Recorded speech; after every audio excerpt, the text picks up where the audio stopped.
Hi friends, welcome back to my channel NB Cooks. நம்ம இன்னைக்கு ஒரு புது ரெசிபி பார்த்துடலாம். கேரளா ரெசிபி பார்த்துடலாம். ரொம்ப நாள் போடல கேரளா ரெசிபி. சரி போட்டுடலாம் இன்னைக்கு ஒன்று சொல்லிட்டு நம்ம செஞ்சுருக்கோம்.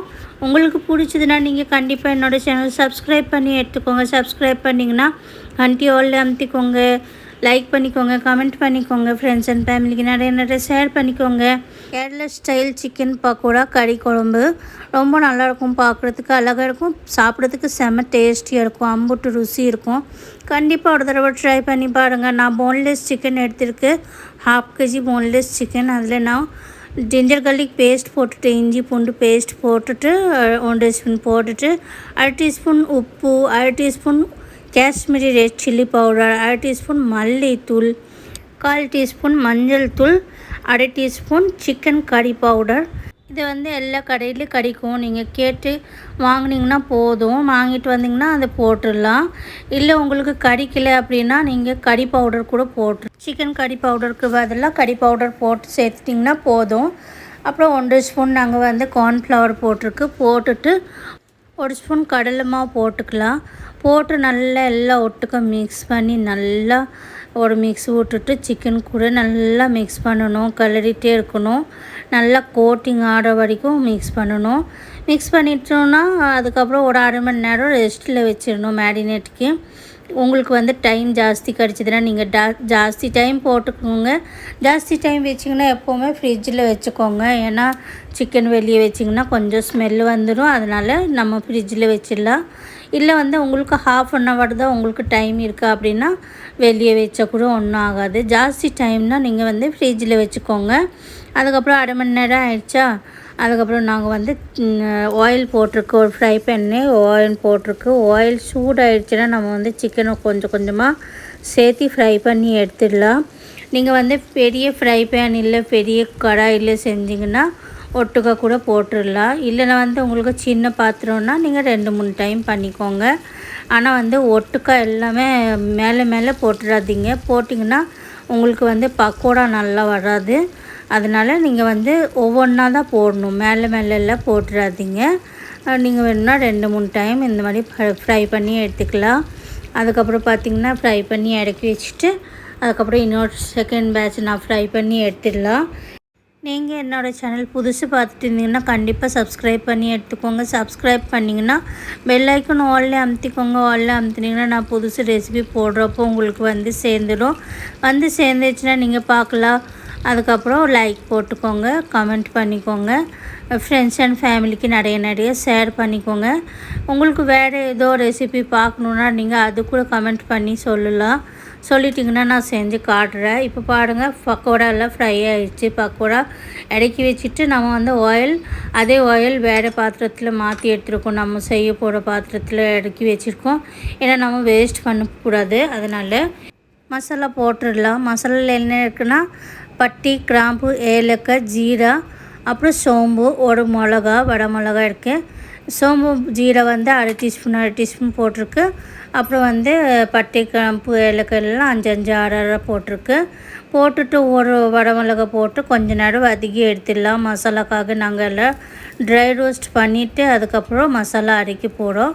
இப்போ ஒரு கொத்து கருவேப்பிலை போட்டுட்டு ஒரு 1/2 மூடி தேங்காய் போட்டு ஒரு 10-15 உங்களுக்கு சின்ன வெங்காயம் போட்டு கொஞ்ச நேரம் வதக்கி எடுத்துக்கலாம். கொஞ்சம் நல்லா ஸ்மெல்லு வர வரைக்கும் வதக்கணும். கொஞ்சம் ப்ரௌன் கலர் ஆகணும். நான் 1/2 மூடி தேங்காய் பொடியாக கட் பண்ணி எடுத்துருக்கோம். நீங்கள் வேணும்னா துருவி கூட எடுத்துடலாம். உங்களுக்கு எந்த மாதிரி சௌரியம் அந்த மாதிரி பண்ணிக்கோங்க. ஒரு பெரிய தக்காளி நறுக்கி போட்டிருக்கு. அது கொஞ்சம் நேரம் வதக்கி எடுத்துட்டு அப்புறம் நம்ம இறக்கி வச்சிடலாம். மசாலா கொஞ்சம் வதக்கிட்டு அதுக்கப்புறம் இறக்கி வச்சிடலாம். நல்லா ப்ரௌன் பண்ணணும். அப்போ தான் உங்களுக்கு மசாலா நல்லா ருசியாக இருக்கும், டேஸ்ட்டாக இருக்கும். மசாலா ப்ரௌன் ஆகிடுச்சின்னா இறக்கி வச்சுட்டு கொஞ்சம் கூல் ஆகிடுச்சின்னா மிக்சியில் நாங்கள் அடித்து அது தனியாக வச்சிடலாம். தனியாக வச்சுட்டு அதுக்கப்புறம் நாங்கள் வேறு பாத்திரத்தில் நாங்கள் ஆயில் இறக்கி வச்சுருக்கோம்ல, அந்த கடாயில் நாங்கள் செய்ய போகிறோம் கிரேவி. இப்போ அதில் ஒரு பிரியாணி இலை கட் பண்ணி போட்டுருக்கு. ஒரு பிரியாணி இலை 3 பிச்சு போட்டிருக்கு. போட்டுட்டு கொஞ்சம் அது ஸ்மெல் வர வரைக்கும் வதக்கி எடுத்துகிட்டு நாங்கள் வெங்காயம் கட் பண்ணி போட்டிருக்கோம். அது 2 சைஸ் மீடியம் வெங்காயம் இருந்துச்சு. நீங்கள் கிரேவி எவ்வளோ வேணும் அந்த மாதிரி வெங்காயம் போட்டுக்கோங்க.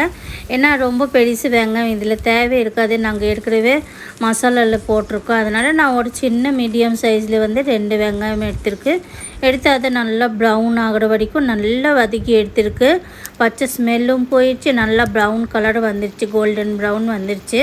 போட்டுட்டு அதுக்கப்புறம் நாங்கள் இஞ்சி பூண்டு பேஸ்ட் போட்டுடுறோம். நல்லா ப்ரௌன் கலர் வந்துடுச்சுனால இப்போது இஞ்சி ஜிஞ்சர் கார்லிக் பேஸ்ட் போட்டுடலாம். போட்டுட்டு 1 டீஸ்பூன் போட்டு அதை கொஞ்ச நேரம் வதக்கணும். கொஞ்சம் பச்சை ஸ்மெல்லும் போயிடும், அதுக்கப்புறம் நல்லா வதக்கி வந்துடும். இப்போ மசாலா போட்டுடலாம். ஒன்றும் ஜாஸ்தி இதில் மசாலா தேவையில்லை, ஏன்னா நம்ம மசாலா ஏற்கனவே அரைச்சி வச்சுருக்கோம்ல. அதனால் மஞ்சள் தூள், மிளகாத்தூள், ஜீராத்தூள், மல்லித்தூள், உப்பு இதை மட்டும்தான் போட்டிருக்கு. அதில் எல்லாத்துக்குமே 1/2 டீஸ்பூன் போட்டிருக்கு. மஞ்சள் தூள் மட்டும் 1/4 டீஸ்பூன் போட்டிருக்கு. உங்களுக்கு காரம் ஜாஸ்தி தேவைன்னா இன்னும் கொஞ்சம் போடலாம். இது வந்து கொஞ்சம் காரசாரமாக நல்லாயிருக்கும். ஆனால் வந்து எங்கள் வீட்டில் நான் ஜாஸ்தி சாப்பிட மாட்டோம், அதனால் காஷ்மீரி ரெட் சில்லி மிளகாத்தூள் போட்டிருக்கு.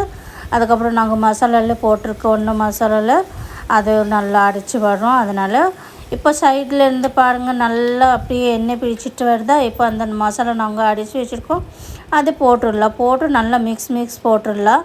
நல்லா கொஞ்சம் நேரம் அந்த மசாலா கூட வதங்கணும். அப்போ கொஞ்சம் செட் ஆகிடும். மசாலாலாம் நல்லா வதக்கி ஸ்மெல்லு கம ஸ்மெல் வர்ற வரைக்கும் கொஞ்சம் வதக்கணும். அப்புறம் சைட்லேருந்தே எண்ணெய் பிடிச்சிட்டு வரும்.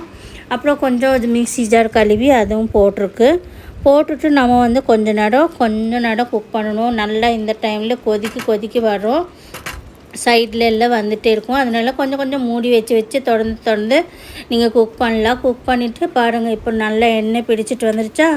ஒன்றும் மிக்ஸ் பண்ணிவிட்டு நல்லா தண்ணி ஊற்றி சேர்த்திடலாம். உங்களுக்கு கிரேவி எந்த மாதிரி வைக்கிறீங்க அதே மாதிரி நீங்கள் தண்ணி ஊற்றிக்கோங்க. நான் வந்து ஒரு பெரிய டம்ளரில் 1 டம்ளர் தண்ணி ஊற்றிட்டு கொஞ்சம் கருவேப்பிலை, கொஞ்சம் மல்லித்தலை கட் பண்ணி 2 சேர்த்து போட்டு நல்லா உப்பு காரமெல்லாம் செக் பண்ணிவிட்டு நீங்கள் வந்து ஒரு தடவை கொதி வந்துருச்சுன்னா மீடியம் பண்ணிக்கோங்க. ரொம்ப ஹை ஃப்ளேமில் இந்த டைமில் வேண்டாம். அப்புறம் ஒரு 4 நிமிஷம் 5 நிமிஷம் கழித்து ஹை ஃப்ளேம்லேருந்து ஸ்லோ பண்ணிவிட்டு 5 நிமிஷம் கழித்து நாங்கள் வந்து திறந்து பார்த்தோம், கரெக்டாக ஆகிடுச்சு. இப்போ பக்கோடா ஆட் பண்ணிவிட்டு ஒரே 1 ஸ்பூன் மட்டும் நெய் போட்டுடலாம் மேலே. இதில் வேறு ஒன்றும் தேவையில்லை, கரம் மசாலா தேவையில்லை, கசூரி மேத்தி தேவையில்லை. ஏன்னா கசூரி மேத்தி போட்டால் அது நார்த் டிஷ்ஷில் நல்லாயிருக்கும், இதில் நல்லா இருக்காது. அதனால் சேர்க்க வேண்டாம். கரம் மசாலா நாங்கள் அதில் ஃப்ரெஷ்ஷாக அடித்ததுனால மசாலா கூட, அதனால் கரம் மசாலா கூட இதில் தேவை இருக்காது.